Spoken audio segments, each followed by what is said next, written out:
It's wonderful to be here and hear the sound of connectivity happening. I know many, but not all of you, so allow me to briefly introduce myself. I'm Peter DeMarzo. I've been a finance professor at the GSB for the past 24 years. I've had a number of different roles as well at the GSB. I was Senior Associate Dean for a period of time. I've been Faculty Director for our online initiatives. And now I have the honor and privilege to serve as Interim Dean as we search for John Levin's successor. As you probably know, the search committee was formed in the spring. Jenny Martinez, our provost, is leading that. We have alumni representative. We have an MBA 2 on the search committee. We have a number of faculty on the search committee. And they have been hard at work since the spring, being very thorough in terms of understanding the school and its needs and really searching for the best successor for John for the next decade for the GSB. It's a very thorough and secretive process, so we won't hear much more from the search committee until at some point white smoke will appear over the quad and there will be an announcement probably in the winter or spring. But it's my pleasure to welcome you to the 2024 Excellence in Leadership Award Dinner. I want to extend a very warm welcome to Dave Hodgson, tonight's honoree, an MBA 1982, and to his wife, Lori, as well.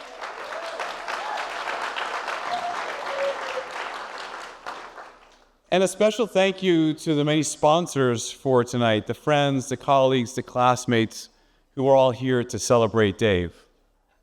I'd also like to recognize our past Excellence in Leadership Award winners who are here with us this evening. So Carlos Brito, 2023.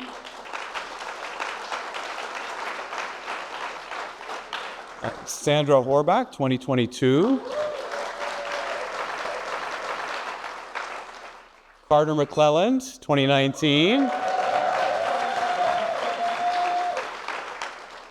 Michelle Clayman, 2008.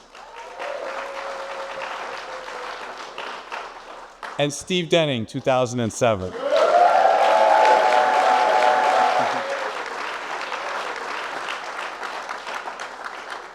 I'd also like to recognize the current and former members of the GSB Advisory Council. Would you please stand for a moment so we can honor those Advisory Council members here as well? Awesome. Thank you. Wonderful. I want to give a special thanks to them for all of the advice that they continue to give us, and I look forward to receiving from them this fall at our next Advisory Council meeting as well. Our formal program will begin after dinner, so please go ahead, enjoy your meals, and we'll pick up the program after dessert. So thank you again, everyone, for being here. We're going to start in a moment with the highlight of our program. I hope everyone enjoyed their dinner. Before we recognize Dave Hodgson, I'd like to briefly reflect on the history of this award and how it aligns with the mission of the GSB. The Excellence in Leadership Award was established in 2003, and it recognizes GSB alumni who have made significant contributions to the corporate world and to broader society. The core of the GSB's mission is to develop purposeful and principled leaders, those who go beyond mastering business strategy and embody leadership that drives positive change both within their organizations and in society at large. In today's complex, rapidly changing world, this mission is more relevant than ever. Students come to the GSB from over 70 countries to learn not only how to think strategically and analytically, but also to develop the ability to lead with integrity, compassion, and an open mind. These are values we hope to see in all of our alumni. Dave Hodgson exemplifies this kind of responsible leadership. As vice chairman of General Atlantic, Dave has spent over 40 years helping growth companies reach their full potential as market leaders. Under his stewardship, General Atlantic has become one of the world's leading growth equity firms. But tonight, we honor Dave not only for his remarkable business achievements, but also for his example of principled leadership. In 1987, General Atlantic started its own in-house nonprofit named Echoing Green. Echoing Green is a social...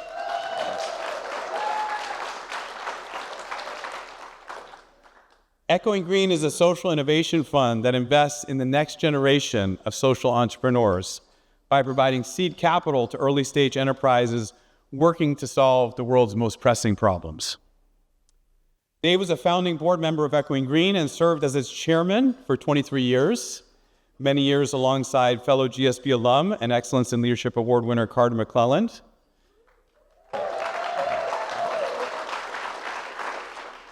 His passion for and expertise in supporting entrepreneurs helped grow the organization from a few fellows to a global community of over 1,000 social innovators. Today, Echoing Green receives 3,000 applications each year for just 30 fellowships. So I guess it's harder to get an Echoing Green fellowship than to get into Stanford. Dave's long-standing commitment and leadership in Echoing Green reflect his deep commitment to using business as a force for good, guiding social entrepreneurs to tackle critical challenges and create lasting impact. Dave also served on the GSB Trust in the late 1990s, helping the school allocate the school's dedicated endowment. And because no good deed goes unpunished, we've had him serve 2 separate tours of duty on the GSB Advisory Council over the past 2 decades, helping shape the school's growth and its vision. So Dave, thank you for your extraordinary contributions to both the GSB and to society. It's really an honor to be recognizing you tonight.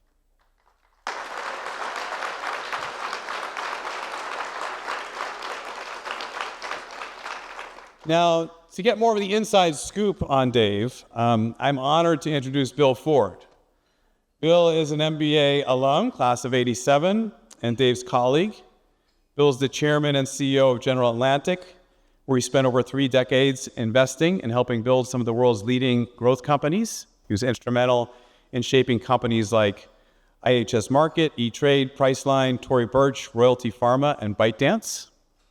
Under his leadership, General Atlantic expanded its global presence, increased its capital base, and deepened its capabilities to identify and partner with high-potential growth companies across industries and the world.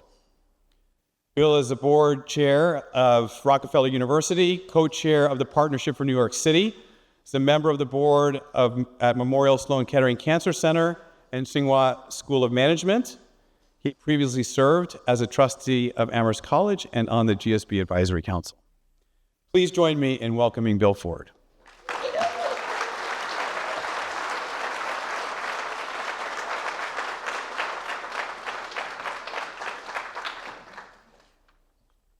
Thank you very much, Peter. Good evening and welcome. It is truly an honor to be here tonight as we all celebrate and recognize Dave Hodgson, GSB class of 1982.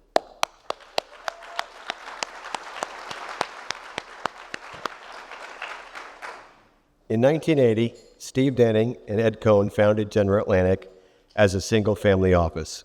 The following summer, the two headed to Stanford Business School to recruit a few talented, bright minds to join them.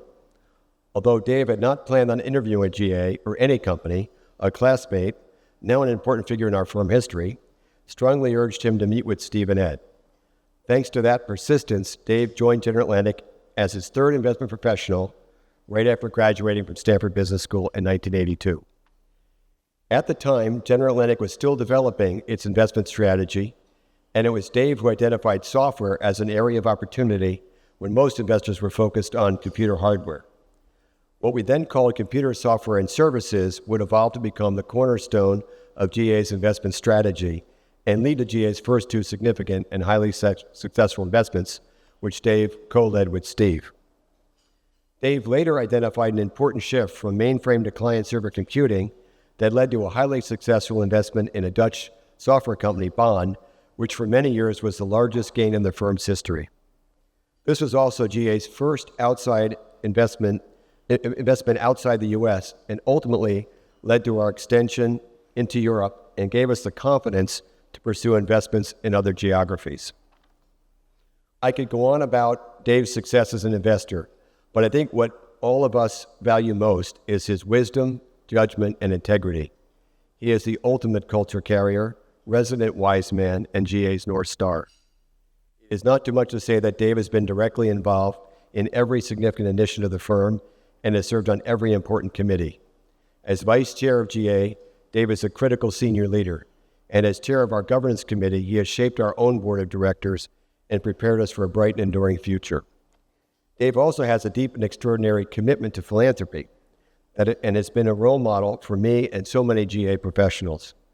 He continues to be engaged with Johns Hopkins Medicine as a trustee and chairman emeritus, as well as with his alma mater, Dartmouth College, where he serves on the board.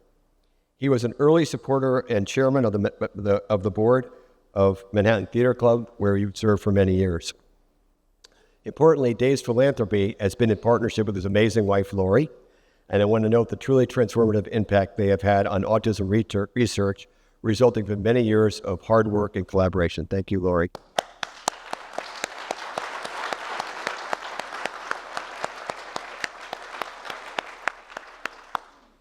And as you heard from Dean DeMarzo, Dave also founded the Echoing Green Foundation, a not-for-profit that GA has long supported.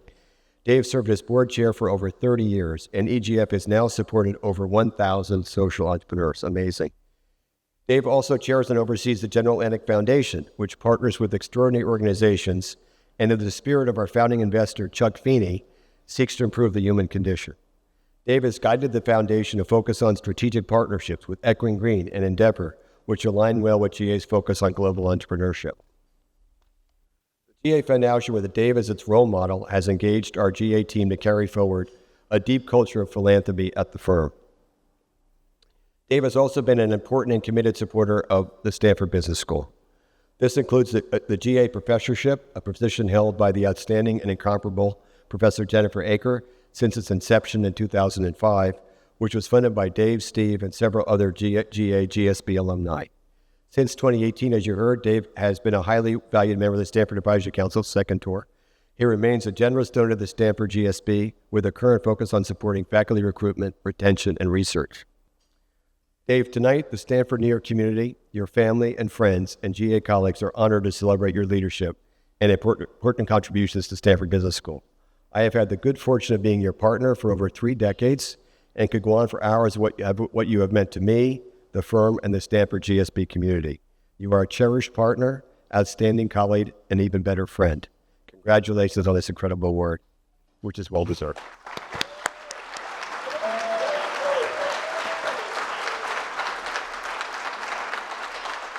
So I'm going to put my glasses on to hide the tears.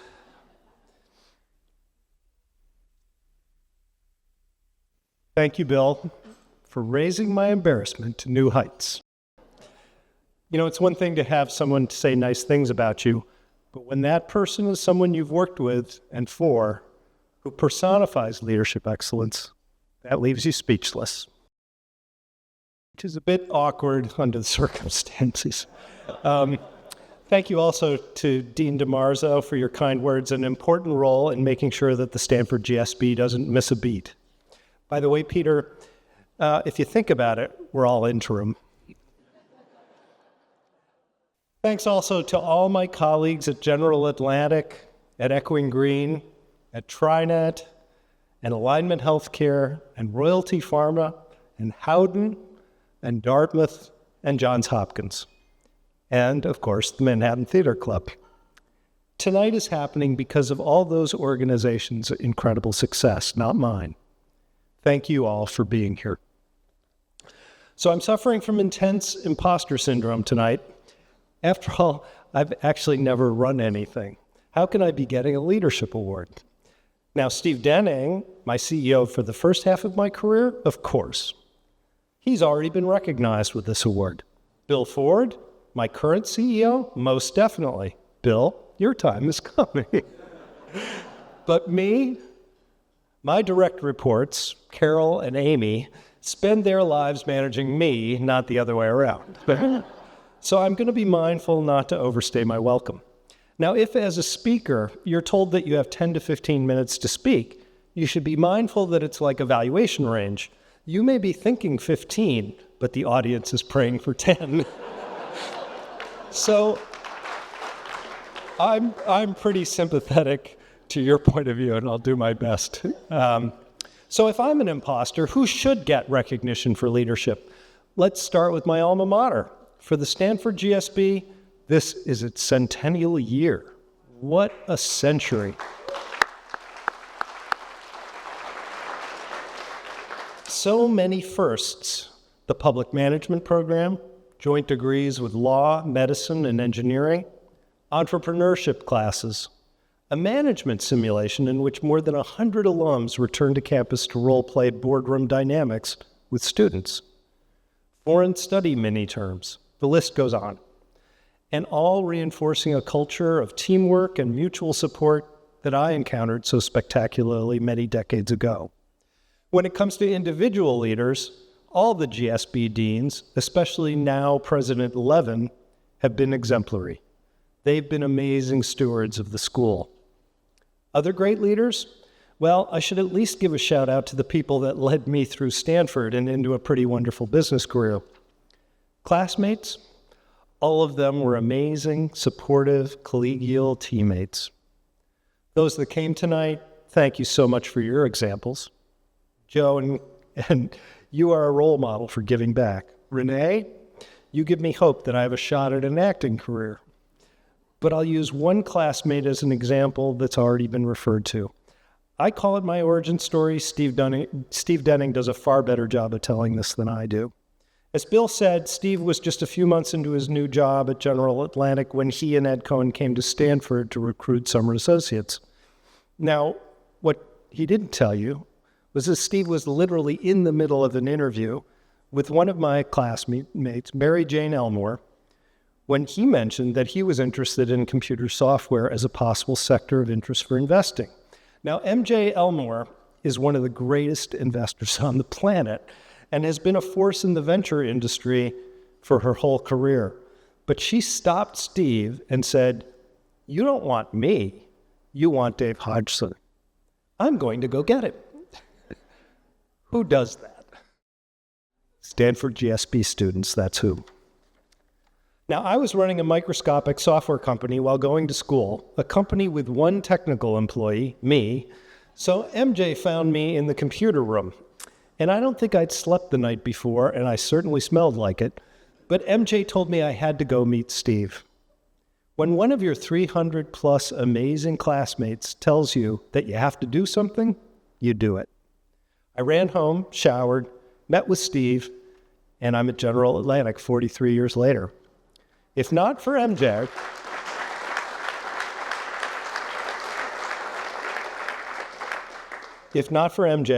you wouldn't have to endure this speech, so blame her.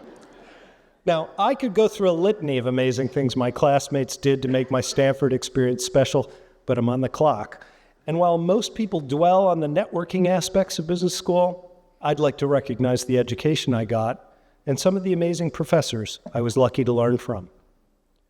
Charles Horngren had the distinction of teaching a course with a title that could put anyone to sleep: Managerial Accounting. Now, I didn't realize it at the time, but it was the course that would allow me to identify the essential elements of good business models, define the key assumptions in investments, say in Salesforce expansion or product development, to assess whether a compensation system was rewarding or preventing the choices management needed to make. I don't sleep with this text under my pillow. It's too thick, but I should. Jack McDonald was a different kind of teacher. His advanced finance course covered great topics like Black-Scholes and efficient portfolio theory. You'd think a guy that went on to be an investor would give him a shout out for teaching the algorithms of finance. But what was amazing about Jack was how nice he was. His kindness somehow fit well alongside his subject. He gave me the belief that investing was not antithetical to caring, supportiveness, or great values. I'm pretty sure he was right in that. Alan Enthoven's healthcare economics course met at 8 a.m. during winter term of my second year. That should have been a knockout. But I never missed a class. Ellen made me understand that business can solve really important societal problems. It turned me on to healthcare, which has been my second love at General Atlantic and Johns Hopkins. It set me up to ask the right questions about impact investing, and it prepared me for early wake-up calls with my 3 kids. Now, I need to recognize another Stanford professor, one I never had in class. Jim Lattin and I were undergraduate classmates in a tiny department that would be called something highfalutin like data science today, but was just a weird interdisciplinary major, then led by a couple of weird faculty members. Our coursework taught us to love evidence-based problem solving and gave us a strange analytical toolkit to work in pretty much any social science domain. Jim went on to get his PhD at MIT, become a distinguished marketing faculty member at Stanford, and, no great surprise to me, a beloved teacher. I've always seen his career as parallel to mine, full of the joy of discovering and sharing what we've learned. Thank you, Jim, for being here today.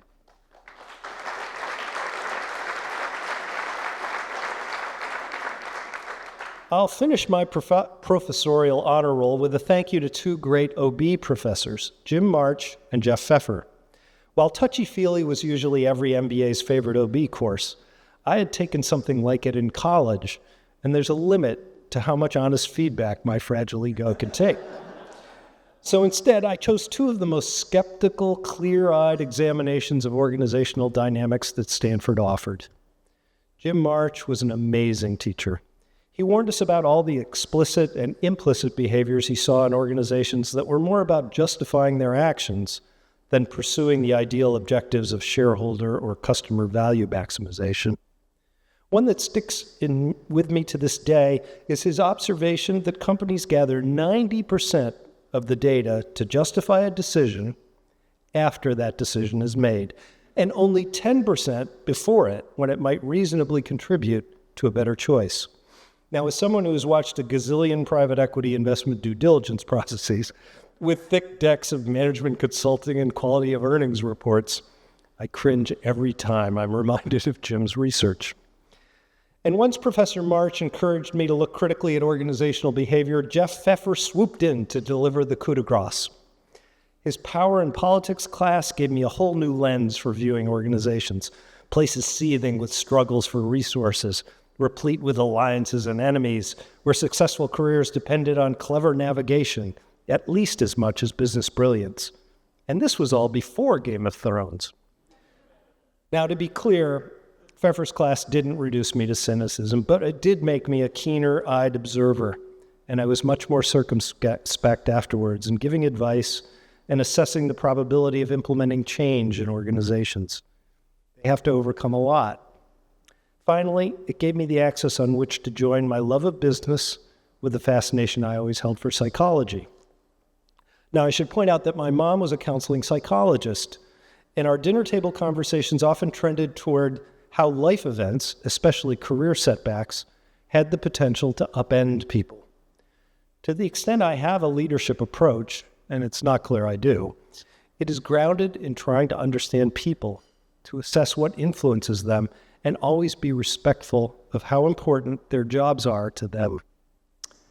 There was one other great leader I met while at Stanford.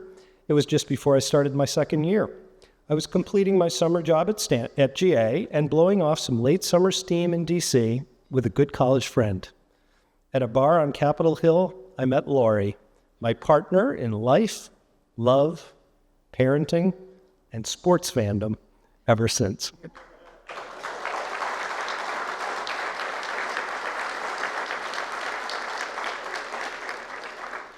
I always follow Lori's lead because it's always paid off.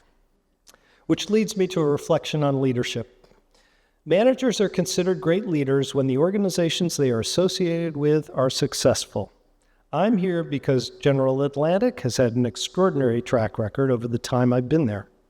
Great leadership cannot succeed without great management, which is why this award shouldn't go to someone like me who doesn't really manage anything.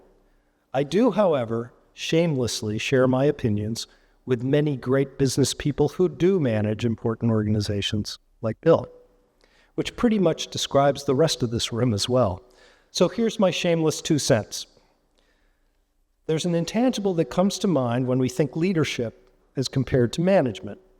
Great management brings to mind someone sitting behind a big desk, piled high with papers full of numbers and org charts and comp plans, signing POs, issuing instruction memos to # all. But great leadership, on the other hand, brings to mind a general sitting astride a white charger with a saber in their hand. Now, for those of us who probably couldn't lift a saber, it's a romantic image, but not a practical one.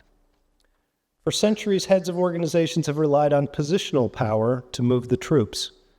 But that model is breaking down because the troops are so different today. In the organizations you lead, the troops are smart, well-informed, used to self-determination. They don't just follow orders anymore. Look at how challenging it has been for many companies to get employees simply to return to their offices post-pandemic. CEOs are now tasked with being influencers, not just bosses. They are competing with hundreds of other influencers. Their employee's friend working at the hot new competitor down the street, the industry guru who speaks at a conference they attend, social media pundits encouraging them to take charge of their careers, their spouses, and even their children. And in some organizations, CEOs are also competing with culture. Look at our healthcare system as an example. Doctors, nurses, and other healthcare employees almost uniformly entered their professions because they wanted to help others, to contribute to human health. Over the last few decades, though, healthcare leaders have been under pressure from payers to make healthcare more efficient and affordable. What happens when management initiatives to improve health system throughput come into conflict with the culture of caring?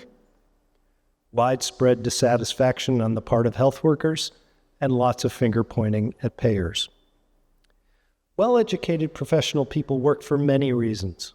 A paycheck, certainly, but also because they believe they are doing something important, making a difference.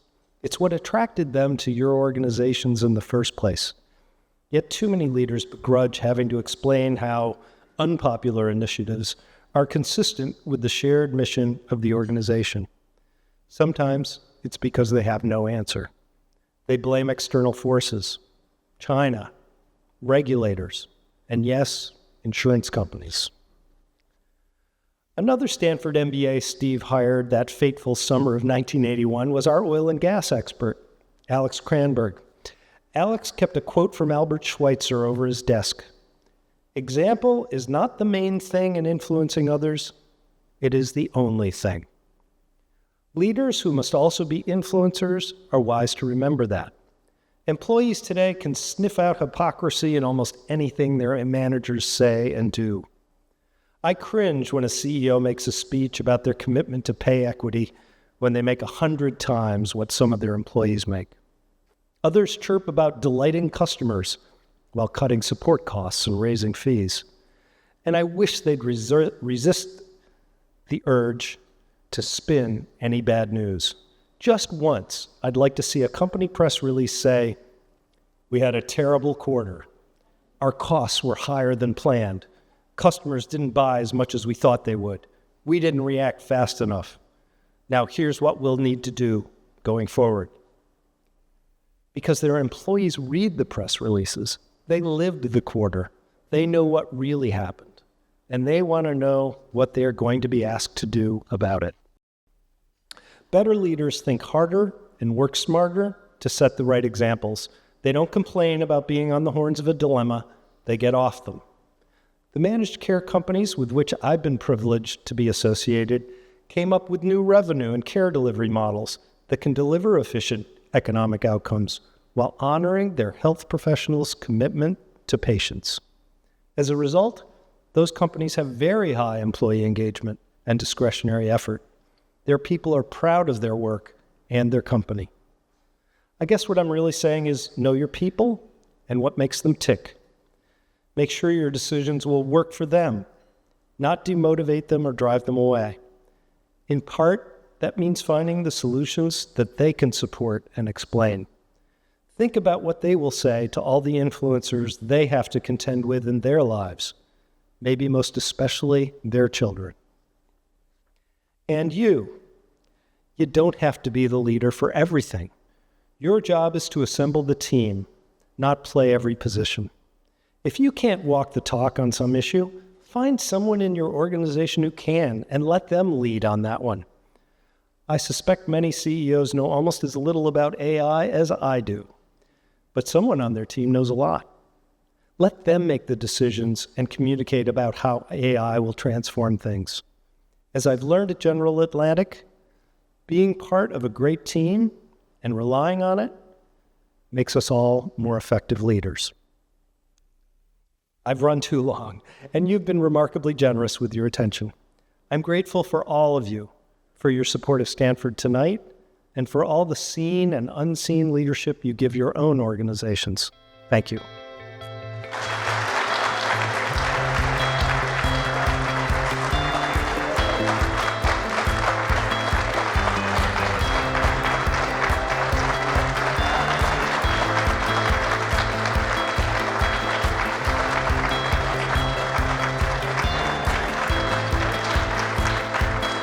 Thank you, Dave, for setting such a great example both tonight and throughout your career. We really appreciate it.